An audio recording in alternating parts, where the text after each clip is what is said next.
This is the armor of the Dragon Slayer. That was me. I did that. And since we've defeated the dragon, the armor's been pretty much in here, in the closet. Kind of forgotten. So the whole point of today's episode is to change that. I have a bit of a theme or a concept going on for this world. This is like my workstation area, and my storage room is down here. Slowly but surely, we've been moving our things out from our storage room into their own buildings. For example, we have our stable over here, which contains all of our saddles and our horse armor, as well as the livestock. This building here is really just made to contain all the wood types and all of those little variants. We have all the saplings, all the wood. And in the last episode, we built this building over here, which is kind of like a smoothie cafe, but it stores pretty much all of our plants and vegetables and greeneries and whatever. So our mission today is to get this legendary armor out of my closet.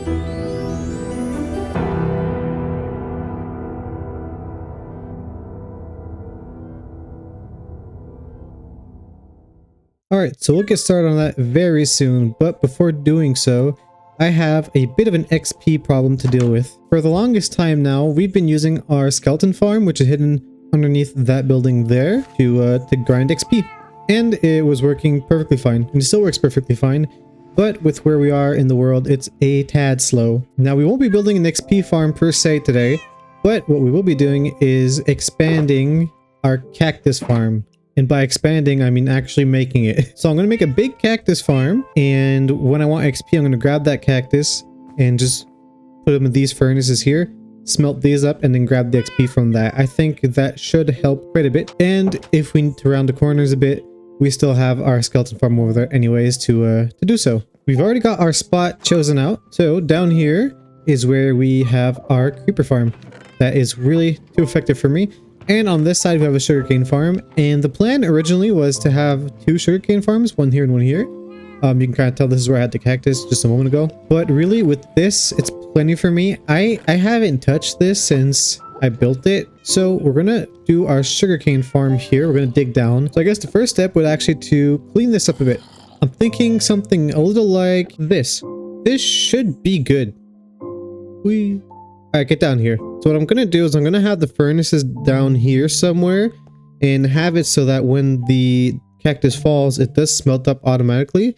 And I'm not too worried about losing the XP since I won't have the furnaces funneling somewhere else with hoppers. So even if I mess up locking them or something, well, I actually don't have to lock them since the items won't be going anywhere. So I'll just have to come back here periodically to make sure that I clear up the system. And if it gets to be too effective and I'm just like wasting XP at that point, then we'll see about automating it. I don't think we're going to have that issue anytime soon. So let's say we leave.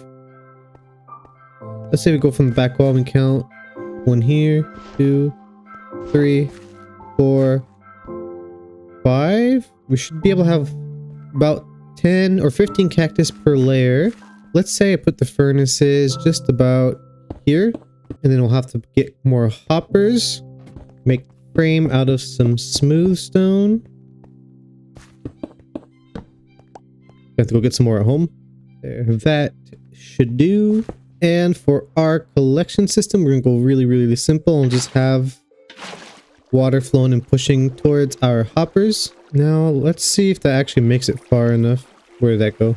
Oh, all right, it makes it. Now we just have to set up the multiple layers of actual cactus. Now, before building this up, I should actually see if this will actually like send stuff to smelt. So if I throw that right there. Now, I don't know why is the hopper not sending that into the furnace. All right, so we're gonna break these. And so from what I'm gathering, it's because the hopper is on the side and that's only good for the fuel. I don't feel like tearing this down. We're just gonna move all of this down one. Okay, so this should be functional. Let's just try to be sure. Didn't go far enough.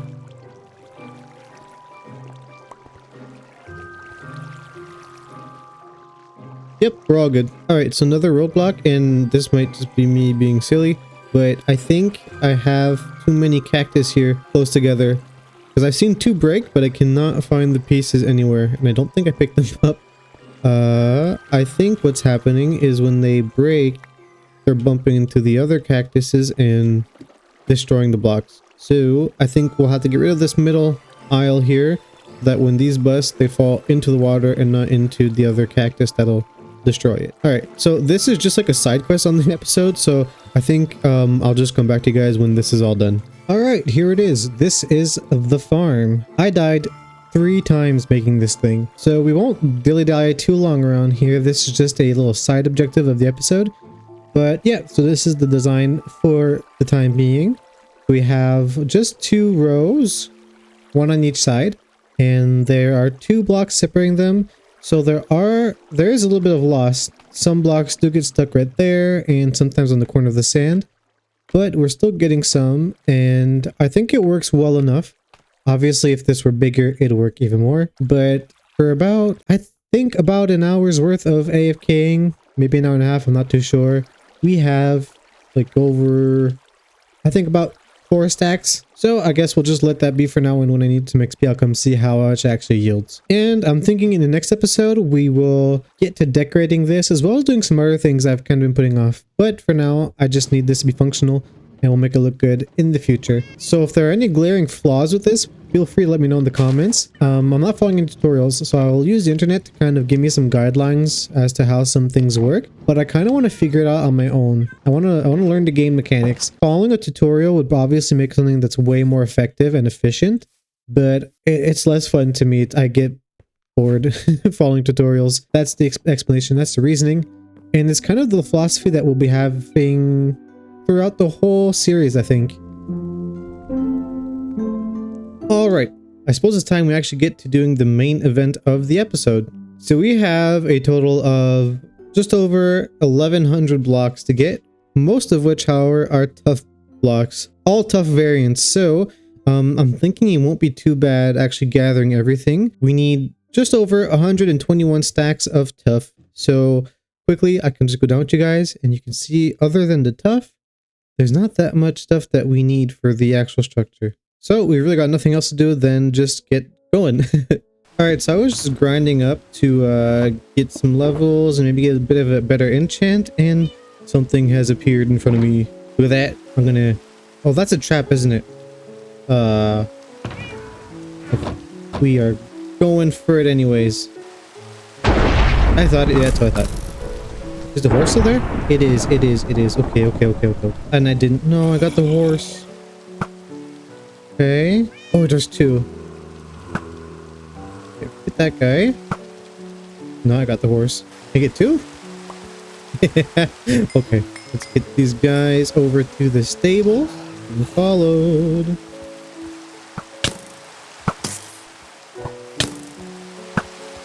No, do not blow up. Okay, we can do this. We'll escape this way. Cool. We have a skeleton horse.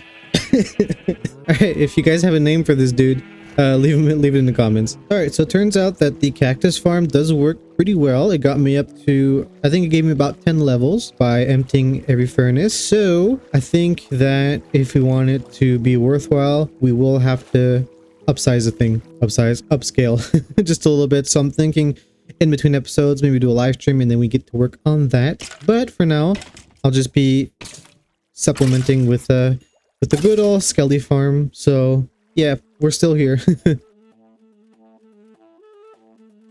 Alright, dear viewer, it is just about time for us to actually get building this tower. Oh, spoilers, it's a tower. I am really excited for this build. I think this is the most excited I've been for a build in a while. I think it's my best one yet, and it's the biggest one yet. We have our materials in our shulker boxes here all laid out, all 11,000 of them.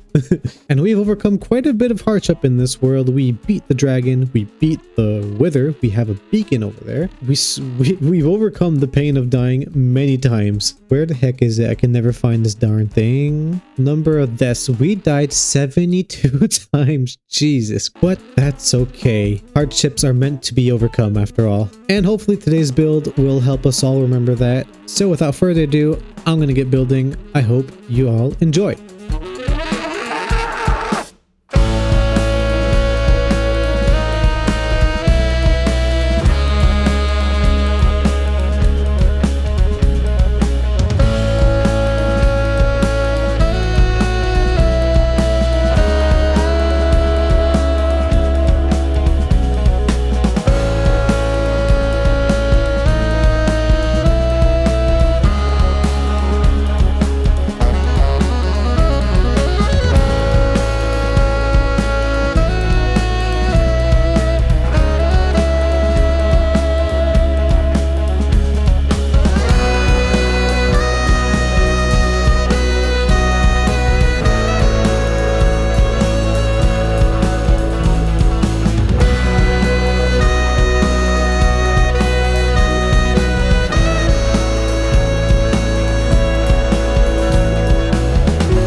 And there we are. That took so long to build that I am now sick. So let's power through this while I still have some voice left. So we're going to slowly make our way over there and take a closer look at the actual build. But before doing that, those of you who are regular viewers of the channel may have noticed that this time lapse sounded a bit different. I tend to use Minecraft music and my music. I'd like to thank the guys over at Jager for allowing me to use their song To Overcome for this time lapse.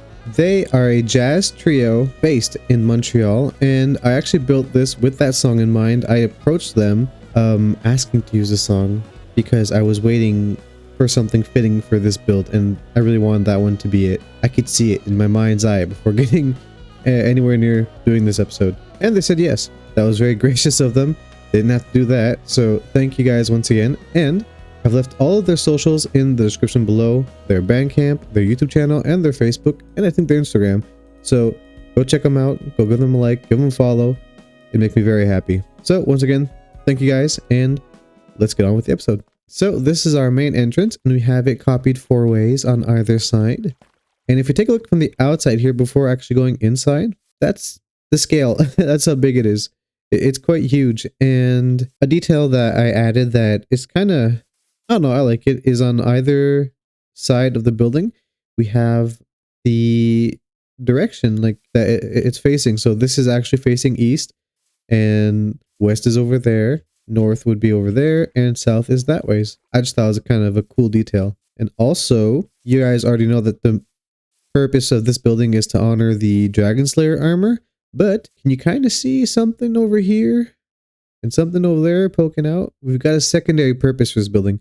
I'm not going to zoom in to spoil it. See if you guys can figure it out before we get there. So, if we come in this main entrance here, this is what we're greeted with. I didn't decorate this too much. I kind of want it to be kind of, you know when you're playing Ocarina of Time and you go in the Temple of Time? But really Temple of Time vibes where it's like big, echoey, and empty, but pristine and grandiose. It's kind of the vibe I'm going for. So we just have a bit of lighting here with some lanterns. But even then, I don't have it on all walls so that it's not too bright. And I might add some things in the future, but for now, this is what we're going to be going with. We have this pillar in the middle here. These tough blocks, I don't remember what these ones are specifically, but they really remind me of Twilight Princess. You might have noticed that door over here. We'll come back to that later. That was a recent addition. So if we go up the stairs here, we have a little winding thing going on, and I have this like pattern for the walls to keep it interesting. We have our second floor here that looks like so, kind of like the first floor. I left these corners open so we can have more natural lighting coming in, and I think it really adds to the place. I really like it. And here is what you saw from the outside. So the secondary purpose for this building is going to be a storage room for our armor trims. At first, I had planned to go find them all in the episode, but yeah, not happening. It'll be a gradual thing. So I've gone to duplicating some, and I got them laid out here. So this way I can also have an idea of what they look like if I want to use them. But I kind of ran out of diamonds. I'm not going to show you the box because it's all the way back at home, but I have like 2 iron to my name and 1 diamond, I think. It's sad. I need to go mining. If we go up to the 3rd level, it gets a bit tighter in here to the point actually where I have to use torches to light it up, because if I do not, if I place a lantern, it's too tight. I can't fit. So this is just like the 2nd floor, but without the openings, and just some more place for some more armor trims. So for any of you paying attention, you might notice that there aren't enough spaces for all armor trims. And what we're going to do about that, on the 3rd floor here, we have this big open space where we can add a few more. And up these stairs here is where we have the Dragon Slayer armor with the dragon's head and the sword that the Dragon Slayer, I, used to kill a dragon. And it's facing the village, which you get this beautiful view from up here of the village that we're building. As you kind of see that little house too. And that's intentional. I put him like that so that it's kind of like he's watching over the village at all times, you know? Kind of like a, I don't know, kind of like a memorial that you would have that's just symbolic but reassuring. A detail that I forgot to add is that we're going to put signs eventually near every armor trim, and we're going to call this place the Hall of Heroes. Now, I know it's a great big tower, and I should have called it the Tower of Heroes, but Hall of Heroes just sounds cooler. So if you don't like it, deal with it. We're gonna call it the Hall of Heroes, and the concept is that every armor set here was used by a hero of the old times, and basically it's kind of like a museum to preserve that. So kind of a bit of lore added into the world, and I'm thinking about adding some signs or something to kind of give a little bit of backstory to each and every one of the heroes. So if perchance any of you guys have any ideas, any lore things you want to add in, feel free to drop those in a comment. I'll be sure to check that out. I read every comment. I don't get that many, so it's not surprising, but I read every comment. So if we pop on back down here to the first floor, this is the little door we saw on the way in. It's the keeper's room. So if we go down here, I added this afterwards. We have a little hidden room, hidden-ish, like a little bedroom. I like putting bedrooms in all of my little places. And this is going to be kind of like for the groundskeeper of the whole tower, and he'd be living in here. This is his bookshelf, his little bed set that I've made. I think it's cute and cozy. This room's actually wide open and huge, but I've closed it off so I can have a bit of an easier time designing it. And over here we have the dragon egg contained in this container. So basically the keeper's job is to keep an eye on the tower and also this thing and make sure nothing hatches. We got his daily task: polish the armor, sweep the tower, check the egg, and just maintain the whole place. Got little furnaces, little paintings to decorate this wall, and we have his desk here. And this book and quill, I actually took some time to write something, and I'll leave it on screen if you want to pause and read it. So kind of like a little bit of lore to the world. I think it's cool. And actually up here in this chest we got some books here, and the implication is that he's gotten through all those books and this is where he's at his log currently. So yeah, this is our little room. I think it's quite quaint. I'm thinking about moving in a cleric villager in here at some point, but some other time. And I think that about does it for the tower, at least for today's episode. Alright, so we're gonna end this pretty soon, but just before signing off, I think we should do another comment of the day. So this episode's comment is from WMB Alex, and he writes, "I love when YouTube brings me to smaller YouTubers. Just brings back the vibes of early 2010s YouTube. Keep it up, bro. You just got a new subscriber." So putting aside me patting myself on the back, thank you very much. I've gotten the comment about reminding people of old YouTube quite a bit, and I don't quite know what attributes to that, but I think it's just the more relaxed vibes or something. Warms my heart to hear that. But with all that being said, everyone, thank you very, very much for watching. I hope you enjoyed. I hope you liked the build behind me. It took quite a while. It took 6 hours to build the darn thing. If perchance you want to be featured in the next episode, then leave a comment.